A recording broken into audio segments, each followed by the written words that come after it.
Hello and welcome to today's Clarion Power and Energy Series webcast, brought to you by Electric Light and Power and sponsored by Luxoft. Today's event, How to Navigate Digital Disruption in Energy and Utilities 2020 and Beyond, will be presented by Dmitry Vilchinsky and Alex Tilcock and moderated by me. I'm Jennifer Runyon, Content Director with Clarion Energy. The presentation is both live and interactive, so you can ask your questions at any time by just clicking that Ask a Question button in the presentation window. And if you're running pop-up blocking software, you should disable it to view the webcast. In addition, we recommend that you close down all other applications just for better performance. The event resources section does have the presentations that you'll be seeing today. If you don't see the presentation that you're looking for, please feel free to let us know by typing your question into the Ask a Question box. And for your convenience, the presentation will be available on demand within 24 hours of this live event. A reminder email will be sent to all registrants with a link to the archive, and it will be accessible from the homepage of elp.com. So now it gives me really great pleasure to introduce our speakers today. We have such an exciting presentation for you. So we're going to hear from Dmitry Vilchinsky. He's the Energy Practice Director at Luxoft. With over 25 years of software development management, Dmitry has deployed a number of global industrial platforms and automation solutions across the electric power transmission and distribution networks. And then we're also going to be hearing from Alex Tilcock, who's Director in Luxoft Digital Foundations Group. Alex has over 30 years of experience in the implementation of large-scale distributed systems and complex architectures with a major emphasis on digital platform solutions involving modern data platforms, IoT, AI, and all those other great emerging technologies. All right, guys, I'm going to turn it over to you. Dmitry, go ahead. Thank you very much, Jennifer. It's a pleasure hosting this webinar, and thanks everyone for joining us this wonderful winter day. As we move forward in our presentation, just a few words about the company, just to give you an overview of what Luxoft company is. So Luxoft provides digital strategy, consulting, and engineering services for companies across North America, Europe, and Asia and Pacific region. We are headquartered in Zug, Switzerland. The company achieves $907 million for our last fiscal year, with a strong double-digit compound annual growth rate over the last 3 years. Luxoft has a proven track record on expertise in producing measurable business outcomes at scale for global clients across the key industries. We offer differentiated digital capabilities in areas such as analytics, UI/UX, IoT, and the blockchain. And we are a significant player in outsourced engineering services, cloud, and DevOps. We bring strong vertical expertise in the key industries, including automotive, financial services, healthcare, life science, travel, media and communication, and definitely for this presentation, energy and utilities as one of the good examples. We have highly skilled digital workforce, close to 13,000 people, the majority of whom have a master's degree or PhDs, along with a deep industry background. Within energy business, within the energy industry, we have an experience for the last 14 years, and we used to develop and have expertise in development of almost all the types of the systems for transmission and distribution, starting from market management systems and going further to EMS and DMS, OMS. All the systems allow us to support electricity transmission and distribution over the globe. The main type of services we provide, it's digital strategy consulting, it's a customer experience and design. We do all the elements of digital transformation for the companies. one of the major businesses we were starting from and keep growing it. It's a custom software development and maintenance. We do provide processes and project management consultants. And definitely, especially for energy business, we do deployment and integration of the systems to the final customers. Going next, just analysis of few major numbers from different sources. We collected the most impressive numbers, which is already a reality these days, or became it for next couple of years. So one of the most impressive numbers that we can see already this year and by the end of the next year, that the overall storage capacities is increasing to 20%. The energy utilities market going to use disruptive technologies, and over 20% of such companies move in that direction. 25% of utilities already leveraging public clouds, and that was like completely. It's really amazing, taking into account how skeptical the industry is to the public clouds. Again, based on the most of the analysis, we see that 85% of utilities speeding up their digital innovation this particular year. And more than 40% of utility CIOs managing bimodal IT organization. One of the most impressive numbers that we see that by 2023, it's going to be spent almost $140 billion on a smart homes and homes automation. This is number of data, number of devices, everything's going to stream all the data for the further analysis. And that's one of the main pain points of the industry in this year and in the future, is to understand what to do with all this data.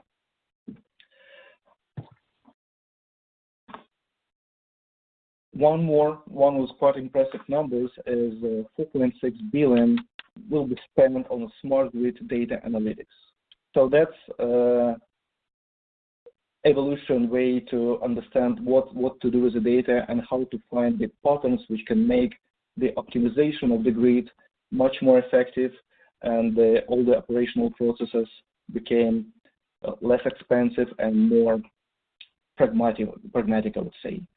There's a few numbers we could see from the quite respected analytic agencies, and KPMG is one of them. So the summary of the major areas being under investigate for power in utilities, that we can compare the power utilities companies industry and compare to other industries to see what percentage of the companies and what the business issues the companies address over the all industries and power and utilities. So you can see that for all industries, blockchain and the distributed ledger has some interest, but utilities and power companies have more interest than average in the globe. Robotics and automation also. The augmented reality and virtual reality, that's another point of interest for utilities. Artificial intelligence and machine learning, it's one of the definitely big directions for further development. And Internet of Things as a technology, it is commodity now, but that technology became more and more popular and became much more interesting into pragmatic usage of the power and utilities companies. So business issues to address top 5 of business issues. You can see that comparing to other industries, that developing of innovation and new products and services is one of the areas where power and utilities have a big gap comparing to other. The improving of cybersecurity is another one. It's a big topic, and the implementation of the secure systems, especially with the public clouds and the private clouds or in-prem, it's still a big issue and has one of the top priorities in the industry.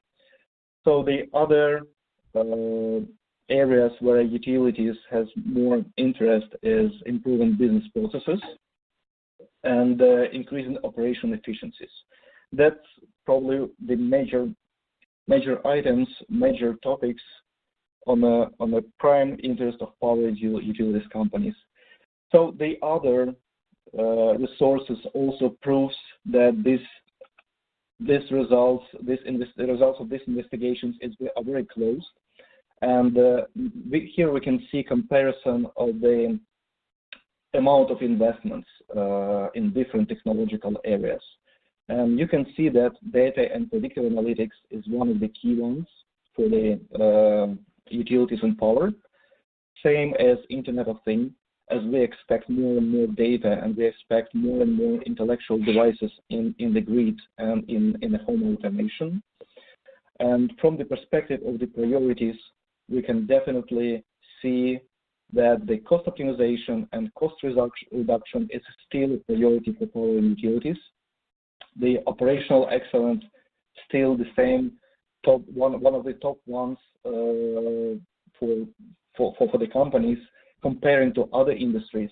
But the digital transformation, digital technologies, and everything what we can call digital disruption, that is more or less on the same level as all other industries in the world. To talk a little bit more about the technology and specifically in disruption technologies, I would ask Alex to continue. Okay, thanks, Dimitri. So, looking at the various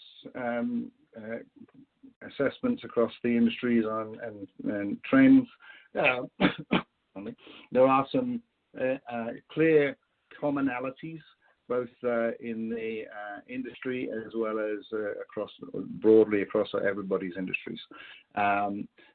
So digital is obviously more than just the technology, but technology plays a big part in it. And as we look at these areas, there is a common theme, and I am now going to try and share my screen. So let's see if we can do this. So I've got a whiteboard that hopefully is loading. Okay.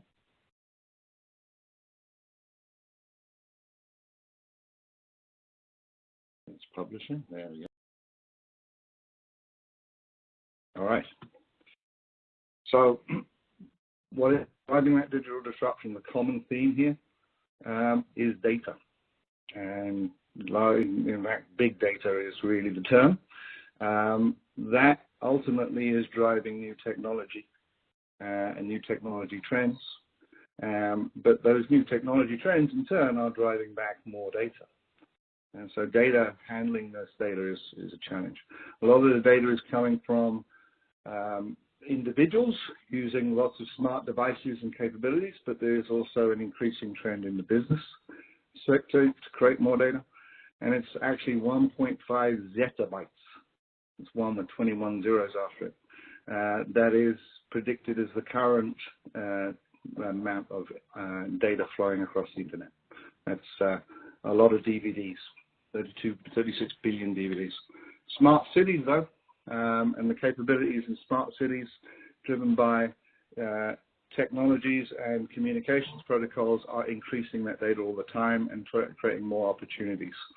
And so these new technologies, new capabilities, the traditional way of handling them has been add more servers, add more disk space, add more servers, add more disk space in your data centers. But that has increasingly become a challenge. The business owners are not necessarily able to meet customer expectations on time to market. Costs are difficult to predict and maintain. And having a global presence is increasingly important, being able to host in different areas and finding the skills, finding the people who can manage these. So the trend is really to offload certain workloads to both for the cloud, and what is now the intelligent cloud is the term being used, and also to the edge. So offloading those in combination with using containerization or microservices and serverless capabilities. So that really is where the trend is going, and that's leading to something. I'm going to try and switch back. Okay. Are we now seeing the slides, hopefully? So that is leading to a trend which is called everything as a service. And everything as a service really is commoditization of these capabilities that you've traditionally gone and built as infrastructure.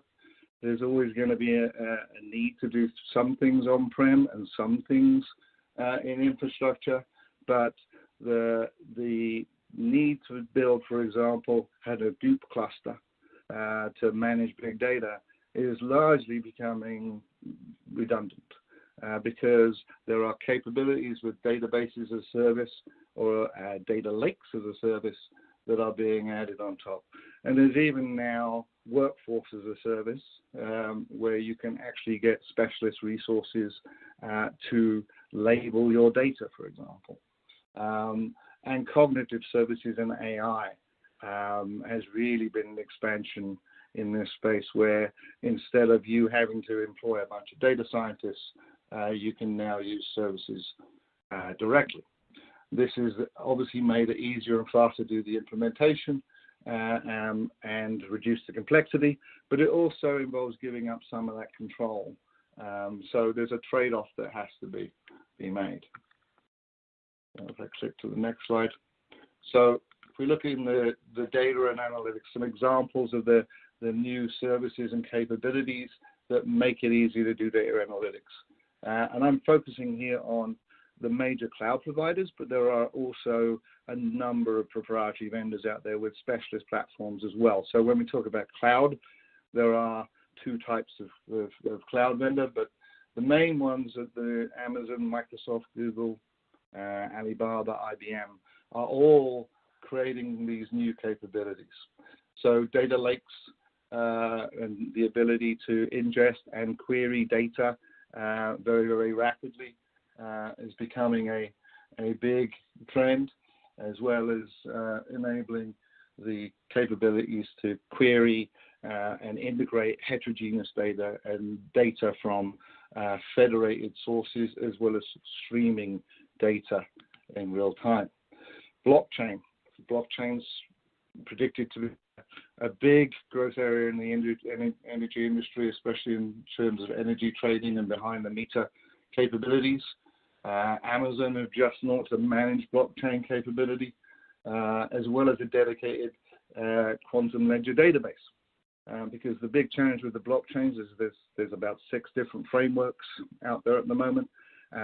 Setting up your own clusters, setting up your own nodes and infrastructure, that's akin to what the Hadoop world was with big data about 5 to 8 years ago. Now it's becoming commoditized, and you can leverage the power of blockchain without having to be blockchain experts. IoT and edge, again, huge growth in that market as those devices become cheaper and easier to implement. So Microsoft has last year launched a business-oriented IoT platform where you're totally abstracted from running the IoT services and are able to focus on the business side and have a one-stop single pane of glass to both manage your devices and see the data and actually drive reporting from it. And then Amazon just launched a Things Graph where you can join lots of these different devices from different manufacturers and wire them all up in almost a drag and drop capability. But it's not just about IoT. There's a trend now to moving complete workloads out to the edge. So you can run the same code in the cloud as you do at the edge. So Amazon's example from Amazon, they announced that reinvent the Outpost implementation, and Microsoft has had for a couple of years their hybrid cloud Azure Stack platform, both of which really run the same server workloads. So And then we've got the AI ML services.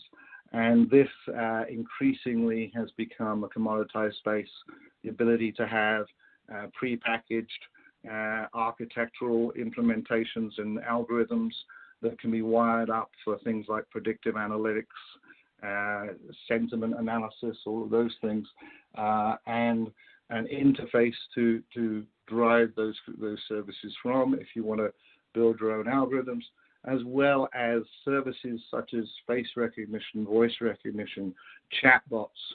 All of these are now becoming commoditized capabilities. So that leads me back to looking at some examples here. Dimitri, do you want to talk to this one about the solar monitoring and control system? Yes, absolutely. So one of the use cases, which now is actually real life, and most of you, I think, had an experience with such systems in your day-to-day activities and daily life. So the systems and the set of technologies is in use for such systems is quite a commodity these days. But initially, a few years back, that was quite a good experience with IoT technologies and big data and migration to the cloud, and also extremely important part as a digital experience for the users and aggregators of this information. So one of the first and main tasks here was to collect information from the devices.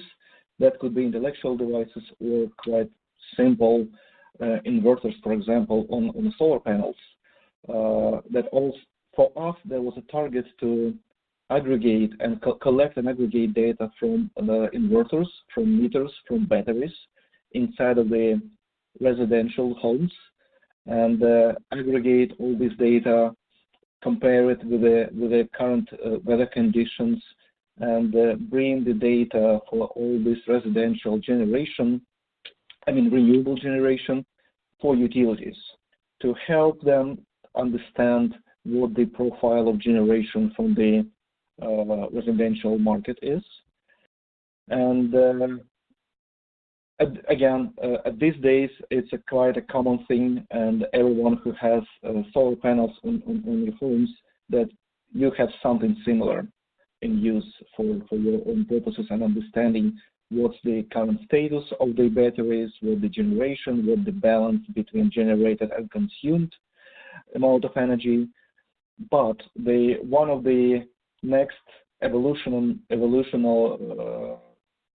development for such systems is actually the forecast of generation, and the set of technologies which we are talking right now with artificial intelligence and machine learning. That's technologies which capable us to go much further and get the forecast for the generation, for renewable generation, on an acceptable level of accuracy. And that's definitely one of the areas where such technologies can help a lot and can bring a lot of value from the perspective of the balancing the grid. And for the next case, where we have practical implementation of that technologies, I will get back to Alex. Yes, this was a project that we worked on last year, which was a company called Vantage Power. They run hybrid buses, and they build also the components and batteries that go to hybrid buses. We've implemented an IoT platform for them that had leveraged the traditional IoT technologies on Amazon, but with the launch of the edge capabilities and streaming analytics capabilities, they really wanted to look at how to drive that predictive stuff back to the edge. And that's important because of both the emissions compliance they have to meet, as well as regulatory compliance around guaranteeing the availability of these vehicles. And the challenge they had was that some of these failures that can happen on the vehicles can happen, in a matter of hours. And so it's great they can predict it in the cloud, but they'd still end up with a broken down bus. So we basically took that data and then defined the algorithm and implemented Amazon Greengrass capabilities back on the vehicles that allowed the predictions to happen in near real time. And also now to extend that back to the manufacturing process for these batteries. And so, although this is vehicles, this applies in many, many cases where batteries or hydraulic capabilities are involved that need to be predicted. And the net result of this was that they've gone from knowing that a bus was going to fail in an hour or two, or it was already failed, to being able to predict a failure many months in advance. In the case of batteries, almost 3 months in advance. In the case of hydraulic failures, in about a month in advance. And they've also, by using these commodity services, reduced their costs by 80%. So really, really a good example of both the cost reduction and improving the capabilities in the product.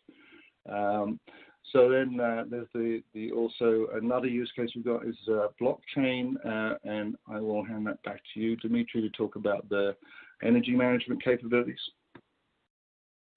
Yeah, thank you. Just before we move here, just a couple of words on the previous set of technologies. We have also quite an interesting experience of developing systems for preventive maintenance in the oil and gas field for digital field, and actually collecting the data from the majority of the sensors in the field, and especially in the fracking fleet, and collecting all the data and making a smart adjustments for the equipment, how to operate to increase the resource and have a preventive maintenance of particular equipment which is located quite far from the civilization very often and requires a lot of time and efforts to get to. So that's another use case of application of such technologies, helping particular businesses to operate much better and much more efficient. Going to the blockchain, one of the key and logical steps from the set of technologies Alex just mentioned, that to organize secure way of communication between different players, different participants of the industry, of the market. We know there's different types of the companies exist in the energy space, and every one of them has own business interests and also wants to have a guarantees of the success of the engagement to other types of the companies and the companies itself.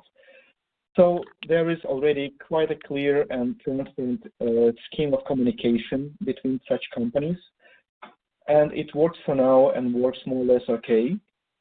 The point that the number of such companies or such players on the market will increase incrementally and exponentially, sorry.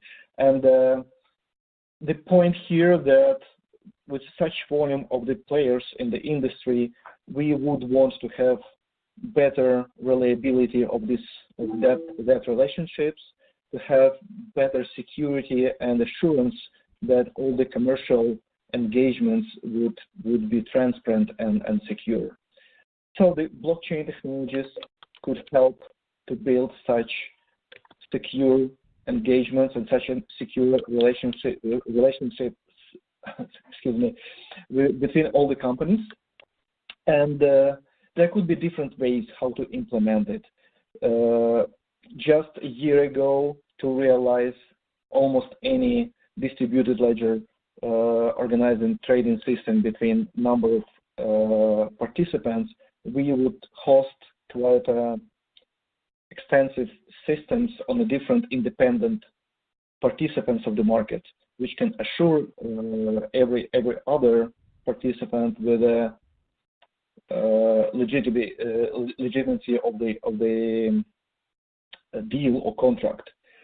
Now, with movement of AWS and Microsoft to providing blockchain as a service, we became in a situation where it's much easier to implement almost any trading mechanisms between any players of the industry.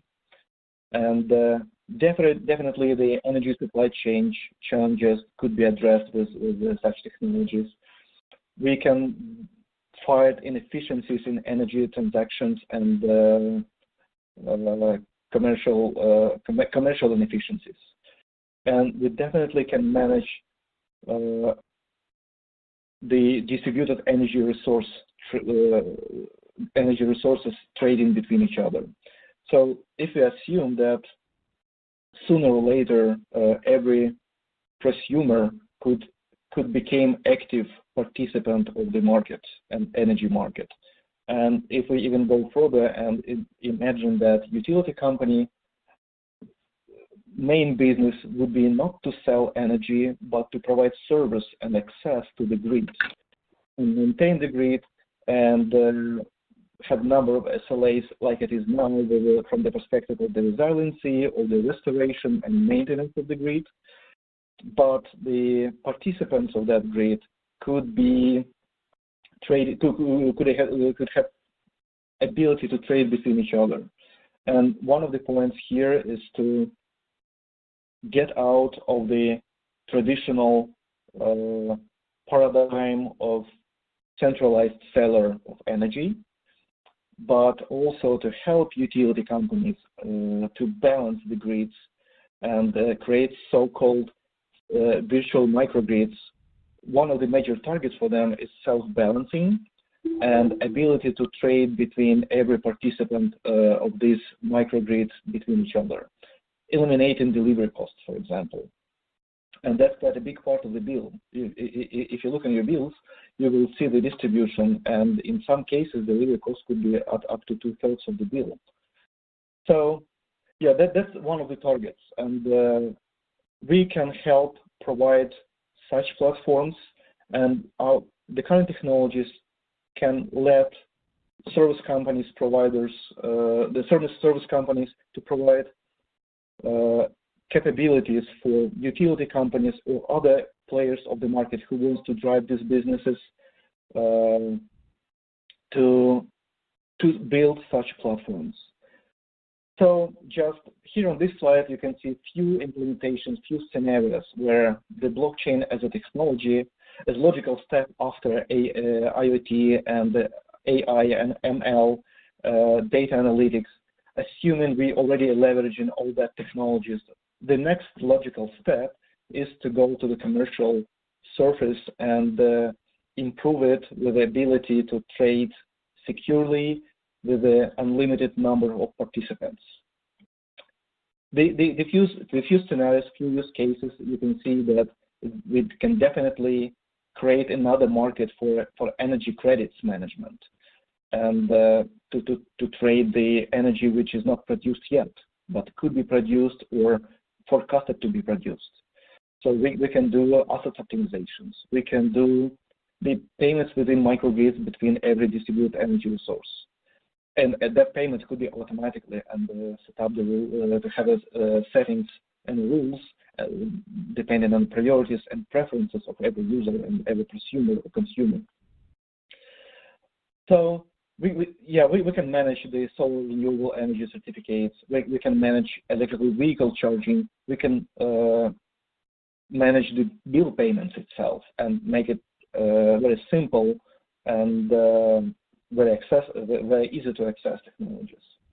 The four major parameters the blockchain as a technology can bring on the table is actual trust between every participant of the market, that every deal is verified and absolutely transparent and impossible to be changed or hacked. That's additional factor of security, and take into account that moving to the cloud could bring another 5 or 6 nines after the dot to security, to resiliency and reliability of the systems. So with the blockchain itself as a technology, we can improve these numbers. We can definitely remove the IT infrastructure overheads and fight most of the business processing challenges. So one of the one of the pilots we had, it's again sort of accelerators like Luxoft I have showed previously. So here we have a system which is based on the emulation of data, and I will try to share my screen and to show the demo. Actually, not demo. We had to record it because due to system of the webcasting, we could not show the live demo, but we could record it, and I will comment on the top. Yes, now I think it works.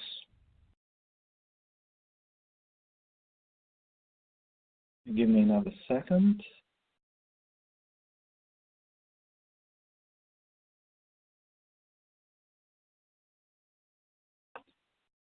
Yeah, it seems it's working. It's working now. So that's we call it BEST. It's blockchain-based trading system capable to organize trading and monitoring of the status of every device in the microgrid, and it's so-called virtual microgrid, which is capable to change the borders depending how many prosumers and consumers exist in that virtual microgrid, and we can organize the trading, and we can organize the so-called smart contracts between every participant. We can also see that, like, for example, here it's demonstrated 4 major types of participants of that so-called market. It's very small market limited with this microgrid borders, but we have. Dimitri, I'm sorry to interrupt you. Yes. Dimitri, there's one more button you need to push. It's broadcast my screen to the audience. They're not. Oh, sorry. Is it visible now? There's one more button you need to push. Broadcast my screen to the audience. They're not. Now we are. Well, I'm sorry. If you want to restart. Okay. Give me another second. Again, my apologies. No problem.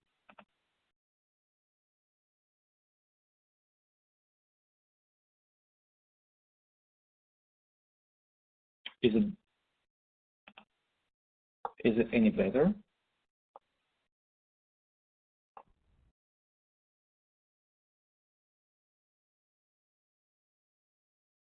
Yep, I see it moving now. Okay, good. So I will scroll. If you want, I don't know how. Do you want to start again at the beginning of the video because they didn't see it? Yeah, that's what I just did. I scrolled it back. Okay. Well, all right, great.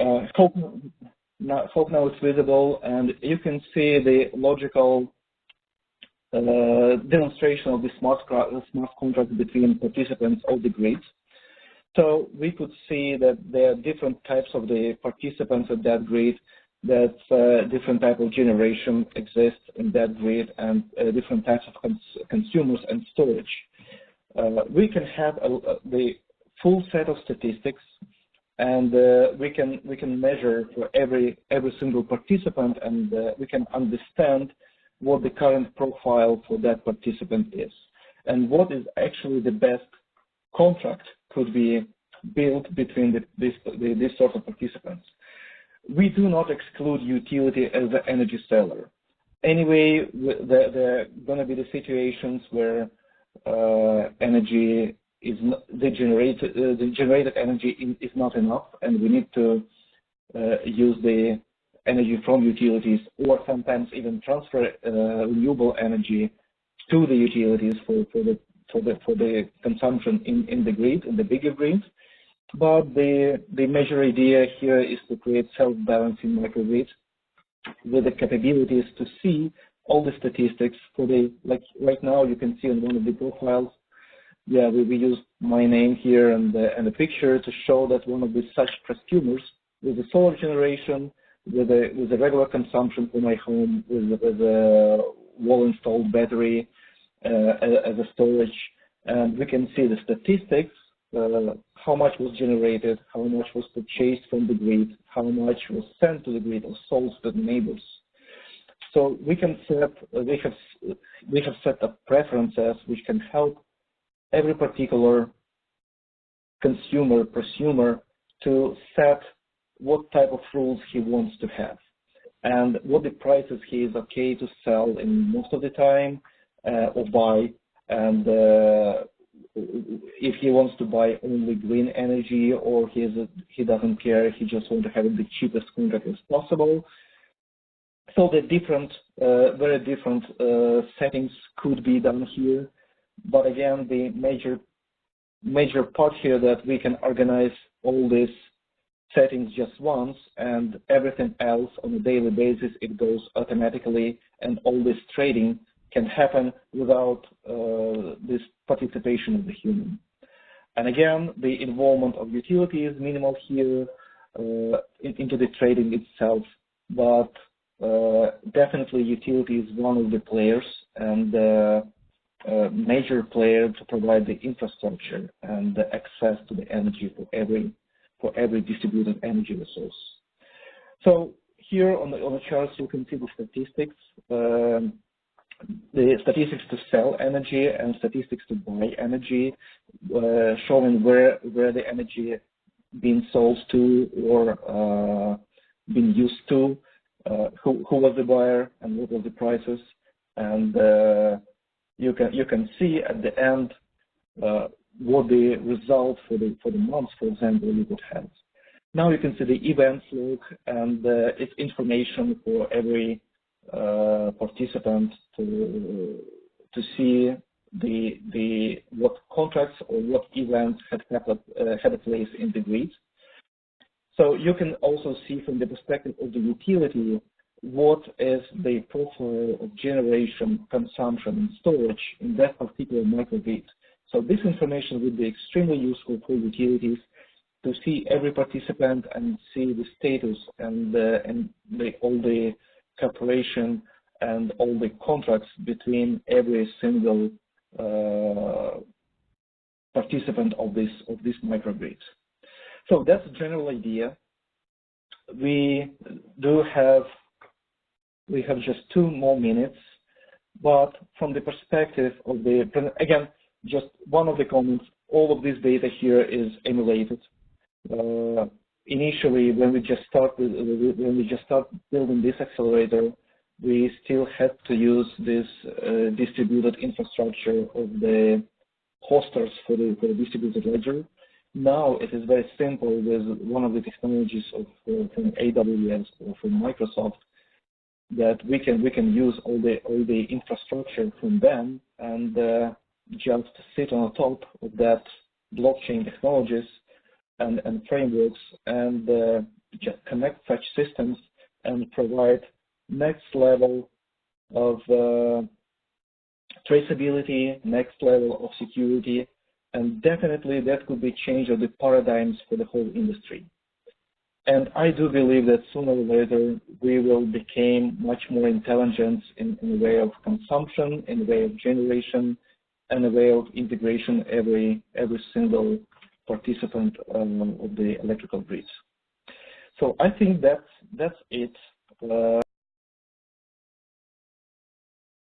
I will stop sharing this demonstration. We have probably just a couple of slides left. Yes, actually, we are in Q&A session now. We have 16 minutes left, and you're all very welcome to ask questions if something is not clear or you want to get more information on it.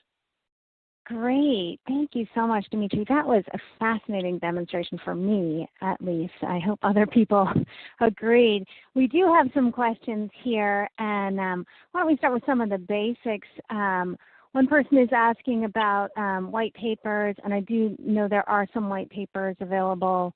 Does someone want to jump in? And those are going to be pushed out to the audience, I believe. So yeah, the Vantage Power implementation, there is a white paper on Amazon. If you actually search for Amazon, AWS, Luxoft, Vantage Power in your browser, it should come up at the top of the search. So there's definitely a white paper on that one, and a couple of videos out there as well, I believe. Cool. All right. Thanks, Alex. Okay, so one person's asking about the reduction of IT. So the question is, I don't understand the reduction of IT infrastructure using blockchain. Can you give an example? Who wants to take that one? I could probably take that. So the point is that if you build your own blockchain, you've got to create the hardware, the nodes, the infrastructure behind it, the contracts capability, the signing out, the sovereign identity capabilities. These are now becoming services that you can basically leverage as a capability, set up your own cluster invisibly without having to worry about running and building all of that hardware, and obviously scale on demand as you extend it. There are different blockchain frameworks. The current incarnations as a service are largely based on the traditional blockchain, which is everything is shared on the chain. But there is now an emerging trend to use things like Corda, and I think that's coming as part of the blockchain as a service.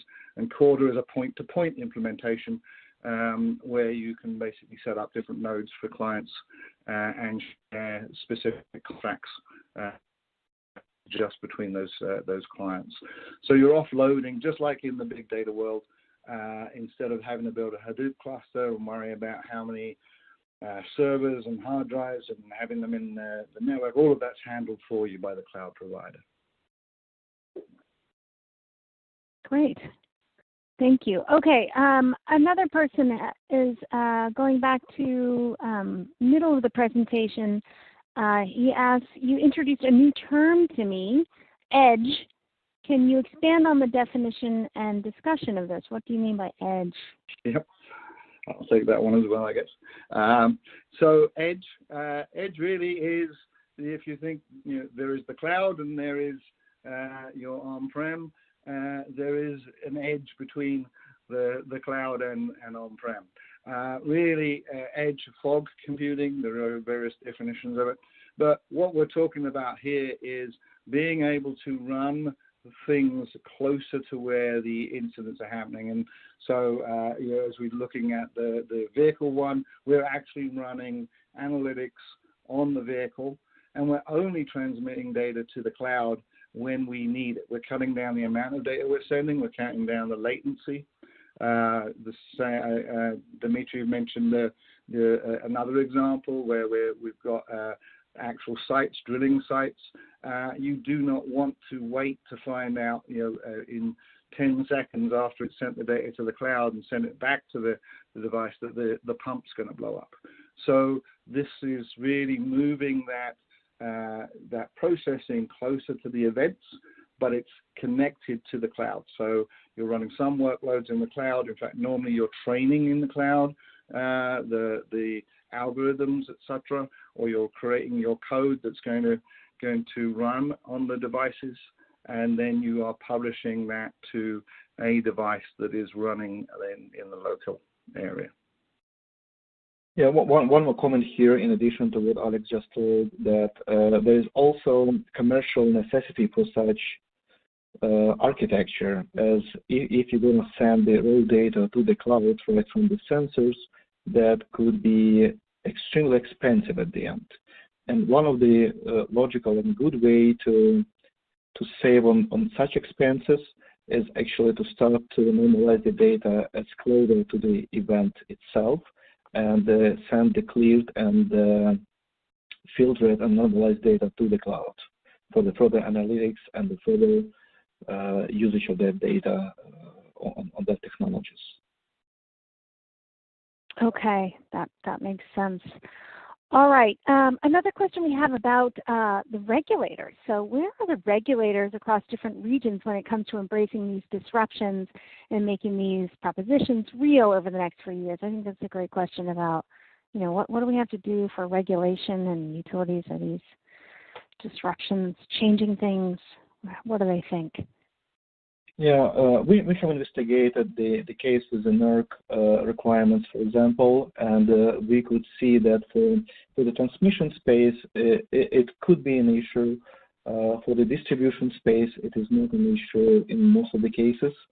And even for the cases when regulator has specific requirements for the security, for example, or for resiliency or reliability of some specific systems, we do have a solution for that with the architecture, so-called hybrid cloud architecture, when we have cloud in-prem and connected to the public cloud with capability to collect all the data from the IoT devices further to the cloud.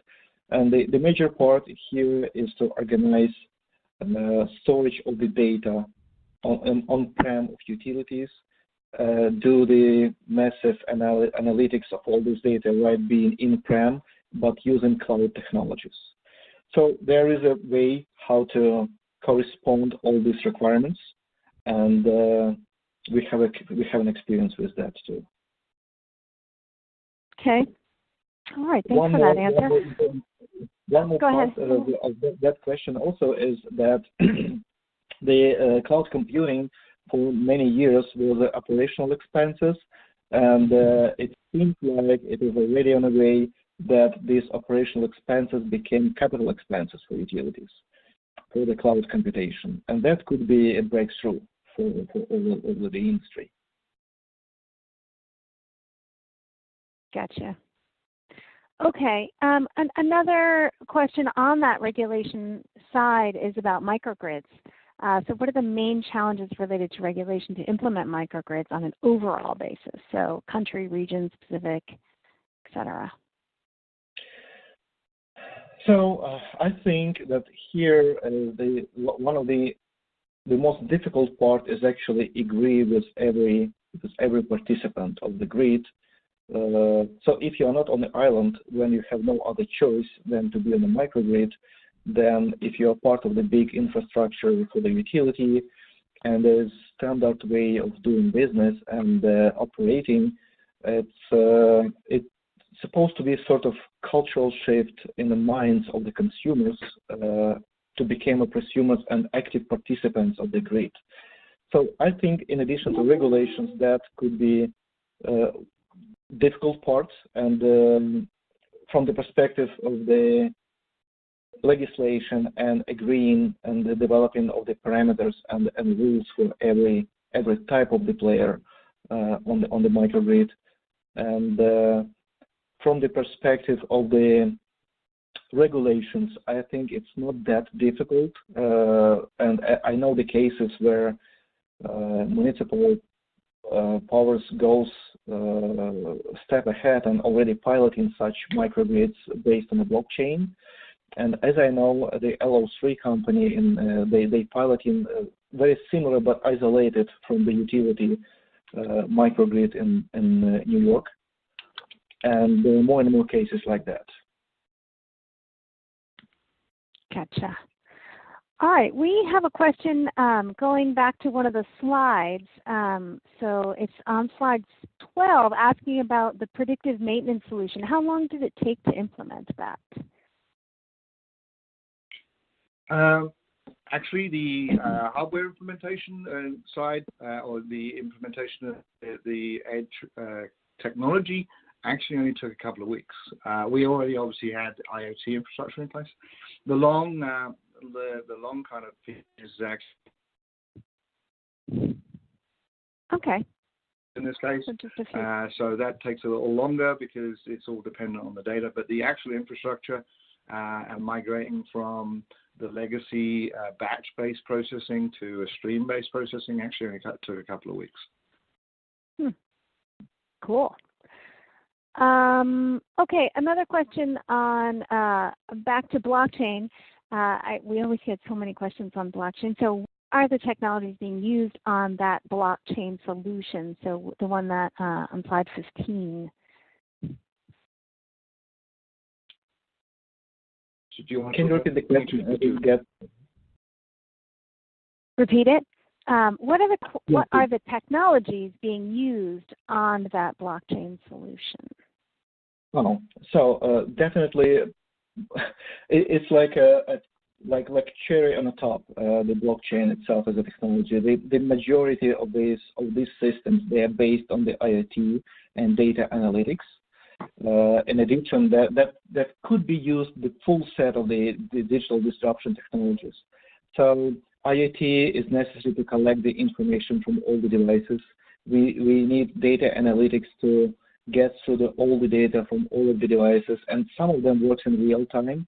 Some of them is like meters, for example. We collect the information once per 15 minutes. But the other devices, we have more and more. The generation part, as I mentioned before, again, IoT part and analytics, visualization, and forecasting. And we need to do machine learning and as minimum basics of the artificial intelligence to go to the forecasting, operational forecasting. And yeah, that's pretty much a full stack for implementation of such system. Okay. All right. So now we have a question on what kind of tariff regime do you think is needed to be there for implementing such a distributed solution? So I'm not sure if that's referring to the blockchain or to the microgrid or perhaps both. But let's talk a little bit about tariffs for implementing these sorts of distributed energy platforms. I didn't really get the Terraform parts. Alex, would you cover this? That's definitely AWS technologies. Well, I'm trying to understand. So what sort of tariff regime there is for a distributed system? Talking about the managing transfer. It's a little difficult to understand. Obviously, in distributed systems and how you wire different distributed systems on the various cloud platforms, there's all sorts of pricing models based on the scale and capabilities that you need. I think this question, though, is asking more about this is my question.